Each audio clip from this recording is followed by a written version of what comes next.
Hello, everybody, and welcome back to day number 5 of Raging Reveals, where every single day we're going to be covering all of the announcement for Leagues 5 as we count up to the launch date on November 27th. Now, in the last couple of days, we've seen some new relics, Golden God, Grimoire, we've seen all the Echo bosses and all the Echo rewards.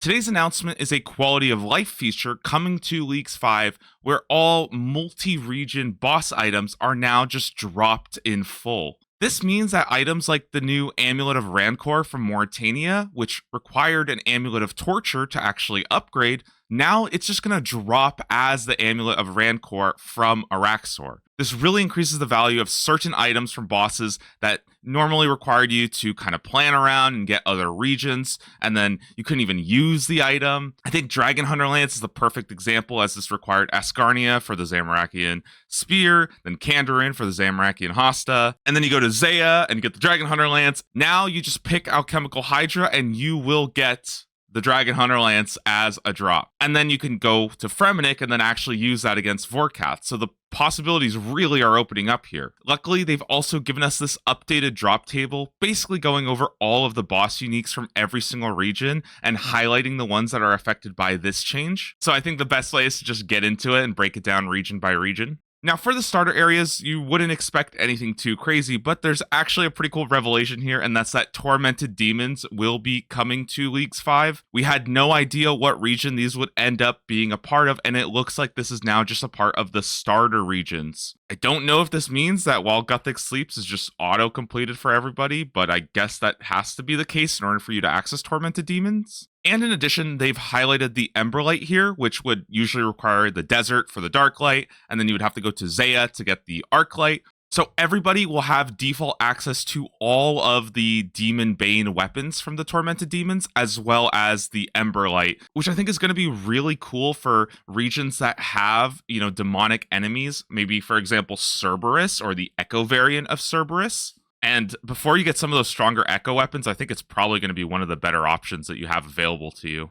Next up, we got the Desert. You can see here that the new Echo boss variants are kind of highlighted in that blue, along with like the Drygor Blowpipe to show you that you will get that now from the Desert. Now, we already knew that a big change coming to Leagues 5 is that every single raid will give you access to all 3 mega rares. So Tombs of Amasket will not only drop the Shadow, it will also give you the Scythe and the Twisted Bow. Now, we don't know the specifics on like drop rates and stuff, but I'm going to assume that it's not going to be like any worse to get the mega rare that you actually want. You just have like a bonus chance at getting one of the other 2 mega rares that are available in the pool. This makes having one raid region really valuable in Leagues 5 because you'll have access to all 3 mega rares, and it really opens up a lot of avenues for you to do a raid and still get your, preferred combat style mega rare without having to go for the specific region that drops it. And don't forget that in Tombs of Amasket and in Theater of Blood now, they are opening up the restriction on only one person getting a purple when you get to like the hard, like 500 difficulty or whatever. So you're not going to run into the same problem of, grouping up with other players and then, cutting your chances at getting a purple. I think the new system in place is going to be a lot more generous and a lot more encouraging of group play. In addition, last year in Leagues, we saw that the Soul Reaper Axe, which requires all 4 components from the Desert Treasure 2 bosses, now you can get all 4 of those just off any one boss. And that's confirmed coming back. I don't think anybody's too surprised there, but yeah, Soul Reaper Axe will be available to you if you have any of the 4 Desert Treasure 2 boss regions.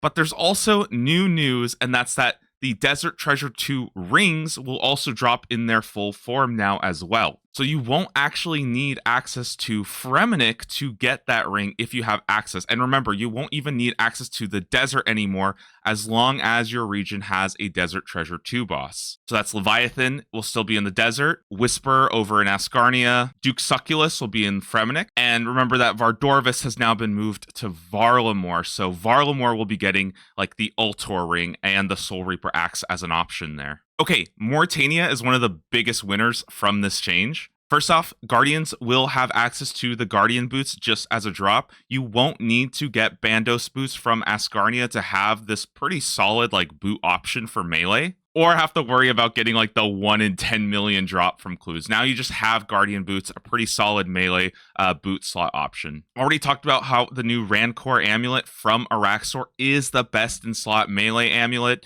in the main game, and that no longer requires you to go to Kandabin to get the Amulet of Torture. So yes, another indirect nerf to Kandabin, and if you voted against the upgrade portion of this in the original poll, congratulations, all right, you're vindicated now. And just like in Tombs of Amasket, Theater of Blood will also offer the Twisted Bow and the Shadow on top of the Scythe. And if you were curious about using the Scythe in other regions, they have also confirmed that it will not require any vials of blood. It will just be charged with blood runes now. So it's not going to be a situation where you get the Scythe from like Chambers of Xeric, but then you don't have the vials of blood to even charge it without Theater of Blood. It will just require blood runes. And in addition, Theater of Blood is also getting the Avernic Defender to drop. It's not going to be the Avernic Hilt. You're just getting the Defender. I love this change because anybody that's done Morytania in the past knows how annoying it is having like 20 Avernic Hilts just rusting in your bank and you can't do anything with them unless you went and got Asgarnia as well. And I think this really splits apart the dependency that Morytania kind of had with Asgarnia. Now that you have some really solid armor options, you're also getting the boots. And this also means that having a strong melee offhand slot, so either the Dragon Defender, the Avernic Defender, or now from the Wilderness, you can get the shield. There's actually 3 regions that provide that, and you're not relying on Asgarnia anymore for that strong offhand. Obviously, the Dragon Defender is a lot easier to get than the Avernic Defender, but it's still nice to have that option. Next up, let's talk about Zeah or Karend. I mentioned the Dragon Hunter Lance now dropping from the Alchemical Hydra. It will no longer require Kandabin or require Asgarnia to actually get that. So I think this is already a pretty massive buff to Karend, now that you'll be able to actually use the Dragon Hunter Lance against the Alchemical Hydra as well as against Ulm in the Chambers of Xeric. And it really opens up possibilities as to what other regions you go to that have strong dragon bosses such as Vorkath in Fremennik. Now, speaking of Fremennik, you might actually want to ignore that now that you'll be getting the Ferocious Gloves as a base drop from the Alchemical Hydra as well. So you won't actually need access to Lithgren to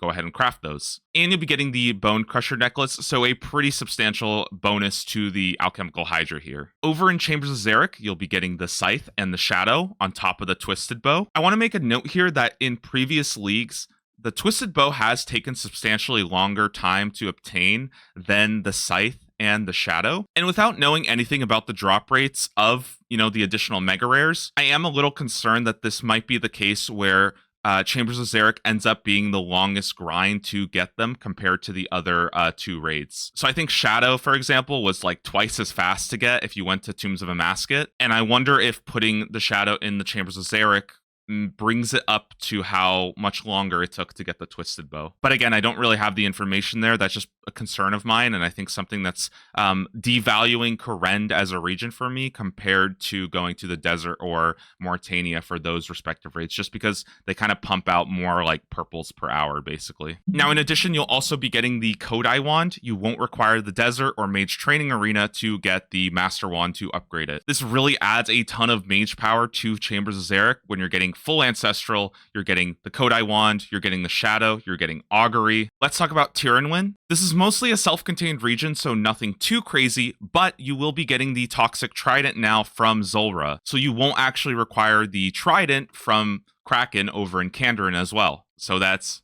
3 less items that you need Kandabin for. Dear God, I hope they're cooking something. And I just want to add real quick, I actually really love this change. I think a lot of people have been wanting a kind of mage weapon from Tirannwn so that it kind of completes the support style of giving you the Bofa, the Blade of Saildor, the Blowpipe, and now you're also getting the Toxic Trident as well without requiring Kandabin. I really feel like Tirannwn right now is kind of becoming one of my favorite support regions because of how much it offers and a lot of really strong weapons to complement everything else that you're doing. All right, the Wilderness. There's a ton of loot drops here, but no changes that are actually relevant to this quality of life update. Now, one question I saw some people asking is if the component item quality of life change applies to things such as the Void Waker, and it does not seem to be the case. So the component factor only applies for things that require multiple regions. If you can kind of complete the thing within its own region, then you will just have to go and get them all. And again, I really love that change because it keeps every single region sort of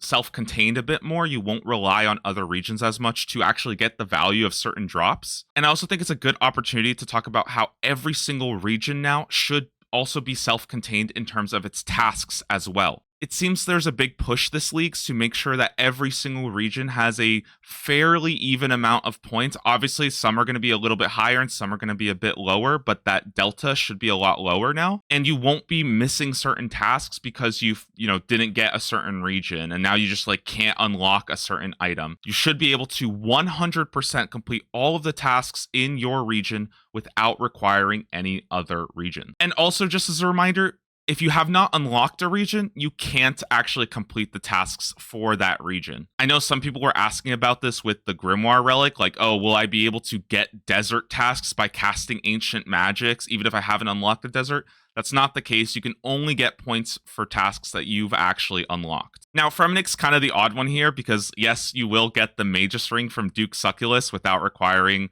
the Mage Ring from Dagonoth Kings, but that's already in Fremennik anyways. So really not a huge change here. And if you're going for Fremennik, really the big draw are those two insane pieces of jewelry, the Emperor Ring and the Necklace of the Monarchs now. I still think those two pieces of jewelry are absolutely insane, and it's really going to draw a lot of people to Fremennik. But not requiring Desert to do Desert Treasure 2 bosses, and now not even requiring Fremennik to get the rings from those Desert Treasure 2 bosses, I think at the very least this gives you some other options to explore from your regions, so that not everybody's running around with an Amulet of Fury and, I don't know, a Ring of Dueling or a Ring of Shadows or something like that. I think especially with Morytania having access to the Rancour, you're probably a lot more willing to pass up on the amulet. And you could probably choose to go for Varlamore or something and get the Ultor ring there instead. I have a whole video planned literally just talking about these two jewelry pieces, so I'll save it for there, but I still think they're going to be really, really strong. I don't think that this really takes away much from Fremennik being a powerhouse region this season. Kandabin is so depressing, I don't even really want to talk about it. Yeah. Okay, so Asgarnia has a ton of drops, most of which are largely unchanged as far as God War's dungeon goes. So Cerberus will be dropping the Eternal Boots now, and they have actually been buffed, I think 2% magic damage. So you won't need Desert and go do Mage Training Arena to get the Infinity Boots. Pegation Crystal and Primordial Crystal are unchanged though, as you can get Ranger Boots just by doing Clue Scrolls, and you can get Dragon Boots through God War's dungeon, killing Spiritual Mages.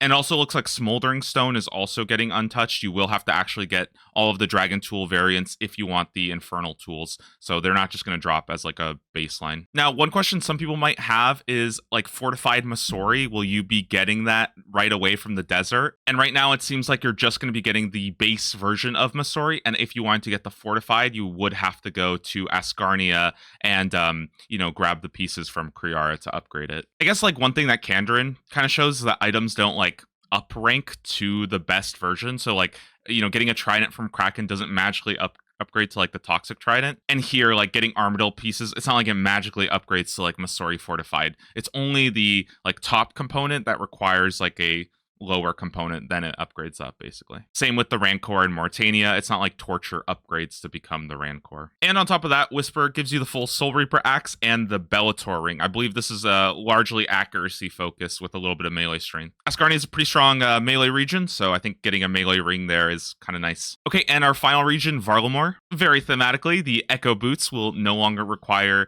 the Guardian Boots to actually get them anymore. So this actually adds a boot slot to Varlamore, which is pretty good. I think Asgarnia has sort of been the boot slot and the melee defender slot for a while now, so it's kind of nice that you don't really require that anymore. And once again, Vardorvis has been moved from Zeah to Varlamore to kind of add another boss there. So you'll be getting the Soul Reaper axe as well as the Ultor ring from Varlamore. I know a lot of people are really excited about Varlamore as a region. I think it has a lot of fantastic melee options, and of course the Colosseum with Soul is, you're probably going to be doing that with melee a lot easier than any other combat style. So I think this is going to really solidify this region as a choice for a lot of people without feeling like you need to go Fremennik for the ring necessarily. So that basically covers all of the changes coming to the regions. There's There's actually 3 more that I missed. Adamant Dragons will drop the Dragon Kite Shield. You won't need Kandabin for the slice. Rune Dragons will drop the Dragon Plate Body, so you won't need the Chain Body either from the desert or from Kandabin. And the Broken Dragon Hosta from the Brimstone chest will now just drop as a regular Dragon Hosta. You won't need Kandabin. I hope someone's counting how many times I've said you won't need Kandabin in this video. I know people love the flashy relics that are really fun to experiment with, but I really think that simple changes like this are what makes Leagues a lot of fun for me, and really opens up possibilities and variety of what kind of regions you can explore without necessarily sacrificing some of the major gear that you're getting from that region. I think the Dragon Hunter Lance is going to be a lot of fun to use. I don't think I've ever seen anybody with that item before in Leagues, and I'm really happy there's a lot more cool jewelry options that you can get around the world now. So people still have something to chase for in those slots if you're not going for Fremennik. Let me know what you think in the comments below. I really feel like this change should make you think about your regions a bit more. And even if it doesn't, I think almost every single region is getting something new to play around with. Now, there will still be some tasks that are in the general category that require multiple regions. Combat achievements are a great example of this. Some regions just don't have that many combat achievements, so you're gated out of some of the higher tiers of the combat diary. But I think that this is something applicable to such a few amount of players that it's just not something you should really concern about. And feeling like you can really complete your region without that one task staring you down that requires, 2 other regions. I think everybody can agree that that's just going to be a really nice feeling and that this is a very, very good change for Leagues. 10 more days of reveals left. I'm so excited and I can't wait to see what they have cooking tomorrow.